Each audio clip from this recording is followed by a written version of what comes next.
எங்கே ஓடுது? இதுவா இங்கே ஓடுது. எடுத்து காட்டுறோம்.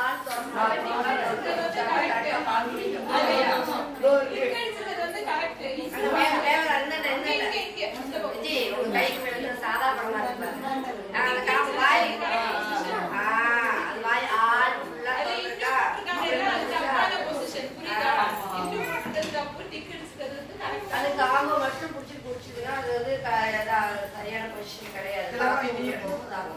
ஆள் வாய் ஃபுல்லா கறக்கணும், குடிக்கணும், இருக்கணும். அப்படி ஏதாவது பிரச்சனை இருந்துச்சுன்னா உடனே வந்து டாக்டர்கிட்ட காமிச்சிக்கணும். அதாவது பிறந்த உடனே பால் கொடுக்குறாங்க. என்ன நன்மை? நம்ம வந்து கடையில வாங்க வேண்டியல நம்ம பால் தாய்ப்பால் கொடுக்குறதுனால அது உடனே ஜீரணமாகும். குழந்தைக்கு எப்போ தேவையோ அப்பையெல்லாம் நம்ம கொடுக்கலாம். அப்புறம் என்ன, அம்மாவுக்கும் பிள்ளைக்கு பாச பிணைப்பை ஏற்படுத்தும். 6 மாசம் வரைக்கும் தாய்ப்பால் மட்டும் தான் கொடுக்கணும். தண்ணி கொடுக்குறேன், அது கொடுக்குறேன், சக்கரை பால் கொடுக்குறேன், அதெல்லாம் அதாவது பெரியவங்க சொல்லுவாங்க தேன் கொடுக்குறேன், எதையுமே கொடுக்குறது. அப்போ அது நம்ம புதுசாக ஒரு பொருள் கொடுக்கலாம். அந்த குழந்தைக்கு ஜீரணிக்கிற சக்தி இருக்காது. அம்மா பால் மட்டும்தான் அது சீப்பால் இருக்குல்ல, அது வந்து ரொம்ப நல்லது. அது வந்து உடனே சீப்பால் தான் மஞ்சளாக வரும். அதை அமைக்கி அமைக்கி பால் வரல பால் வரல சொல்லக்கூடாது. அமைக்கி அமைக்கி கொடுத்ததுக்கு அப்புறம் வெள்ளை பாலே வரும். அது வரைக்கும் உடனே கொடுக்கணும். அது அமைக்கி அமைக்கி கொடுக்கணும். அது பால் சப்ப விடணும். பால் பத்தல பால் வரல அம்மாவே தாய்ப்பால் கொடுக்கணும். எண்ணெய் வந்தாலே ஆட்டோமேட்டிக்காக பால் வரும். நைட்டு அது மாதிரி நம்ம பாட்டு குழந்தை தூங்குன்னு போட்டு வைக்கக்கூடாது. எழுந்திரிச்சு தட்டி பால் கொடுத்துட்டே இருக்கணும். தாய்ப்பால் கொடுத்தா குழந்தையோட வெயிட் ஏறும். அம்மா பிணைப்பு ஏறும்.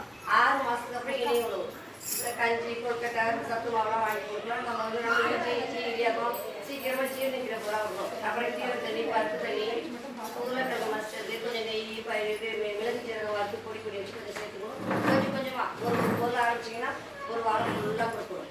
அதேமாதிரி அந்த பொருள் வந்து அதை ஏற்றுக்கணும். இந்த குழந்தை வந்து ஏற்றுக்கணும். அது ஏற்றுக்கிறதுக்கப்புறம் அப்புறம் இன்னொரு மாற்றி கொடுக்கணும். ஒரு வாரம் ஆரம்பிச்சிங்கன்னா ஒரு வாரம் ஃபுல்லாக கொடுக்கணும். அளவு கம்மியாக கொடுக்கணும். ஆரம்பத்தில் காலை கொஞ்சம் கொஞ்சமாக கொடுக்கணும். அதுக்கப்புறம் கொஞ்சம் அதாவது இவ்வளவு அப்புறம் பெருசாகும். 1 வயசுக்குள்ள நம்ம என்னென்ன சாப்பிட்றோமோ அது எல்லாமே குழந்தை சாப்பிடும். சரியா? குழந்தை வந்து பிறந்தது மினிமம் 3 கிலோ இருக்கணும். அதனால நீங்கள் நல்லா சாப்பிடுறீங்க. சாப்பிட்றதுனால சாப்பாடு வந்து குழந்தை எடுத்துக்காது. ரத்தத்தின் மூலமாக சத்தம் மட்டும்தான் எடுத்துக்கணும். நீங்கள் சாப்பிட்ற சாப்பாடு உங்களுக்கு மட்டும்தான் ஆயிடும். காய்கறி கீரை எடுத்துக்கோங்க, பழங்கள் எடுத்துக்கோங்க, முட்டை எடுத்துக்கோங்க. எல்லாமே கொஞ்சம் சாதத்தோட அளவு கம்மி பண்ணிக்கணும்.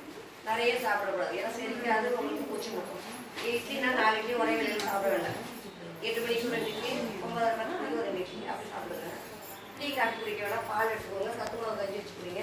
வேறு எதுவும் சந்தேகம்னா கேளுங்க.